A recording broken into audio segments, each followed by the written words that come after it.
En el ejercicio del teatro, en el quehacer actoral, hay dos términos que casi siempre provocan polémica y discusiones, pero que son útiles y necesarios para entender y llevar a cabo la representación. Estos dos términos son naturalismo y realismo. El naturalismo y el realismo son estilos y existen en la literatura, en la escultura, en la pintura, en la arquitectura, etc. Y están muy bien definidos en esas artes, pero el teatro es una unión de artes y resulta un poco más complicado llegar a acuerdos por las diferentes tendencias que existen a nivel mundial. Diferentes maestros utilizan diferentes definiciones que incluso llegan a ser contradictorias. Yo conocí una que me parece muy clara y muy simple. Alguna vez leí la biografía de Laurence Olivier y a él le preguntaron unos estudiantes: maestro, ¿cuál es la diferencia entre naturalismo y realismo? Él contestó, palabras más o palabras menos: si yo tengo en escena un hogar, una chimenea de piedra con fuego verdadero, eso es naturalismo. Si por el contrario tengo una chimenea de madera o una chimenea pintada en un ciclorama sin fuego verdadero, eso es realismo. Tomando esta definición que dio Laurence Olivier, a quien, por cierto, muchos consideramos como el mejor actor contemporáneo, podemos decir que el naturalismo es lo más cercano a la vida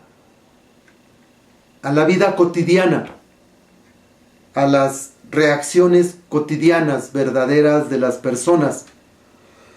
Y el realismo es una interpretación de esto.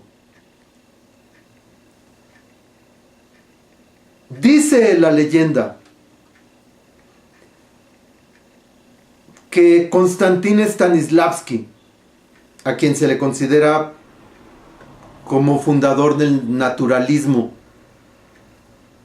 metía en el teatro a sus actores días o semanas antes del estreno a vivir en el escenario. Estamos hablando de principios del siglo XX.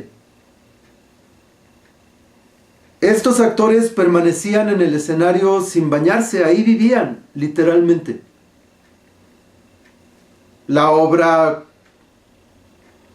de la que se cuenta esto se llamaba Los Bajos Fondos.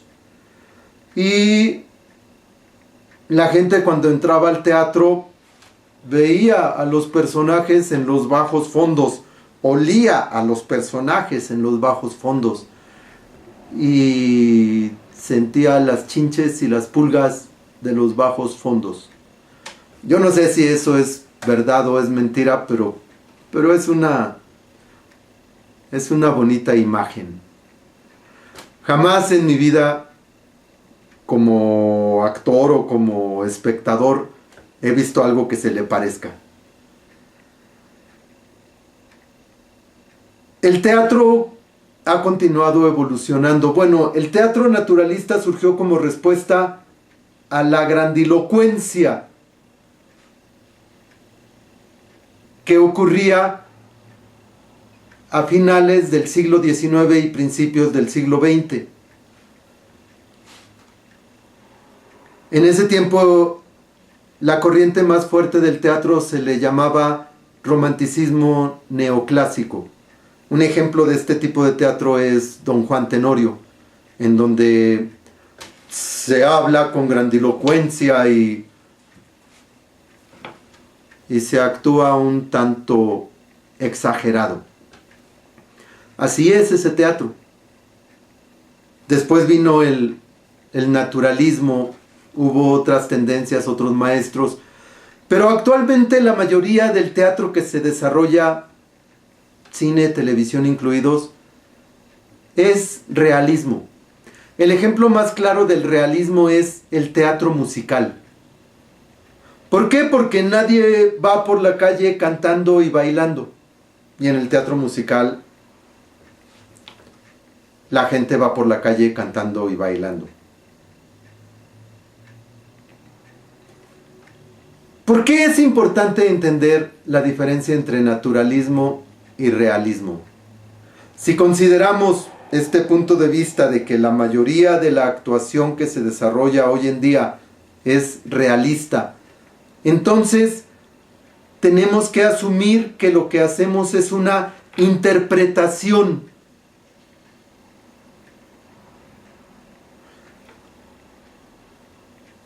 Esta interpretación será entonces diferente a lo que ocurre en la calle, a lo que ocurre con la gente normal.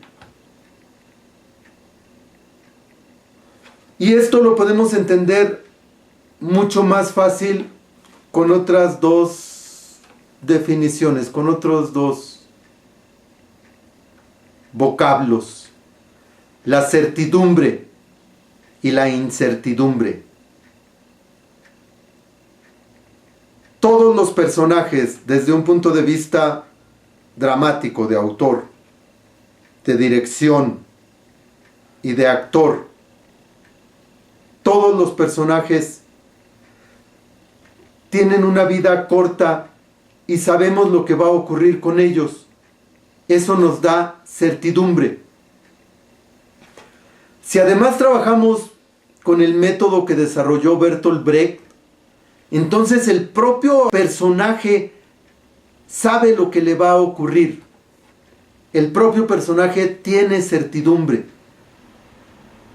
Estas son formas realistas que nos permiten entonces decidir hasta dónde va a llegar la reacción del personaje. Las formas naturalistas, que se acercarían mucho más a la vida verdadera, estarían influenciadas por la incertidumbre. La incertidumbre quiere decir: no sé lo que va a ocurrir. Estas dos diferencias son entonces fundamentales para entender, comprender y lograr el desarrollo de una interpretación teatral.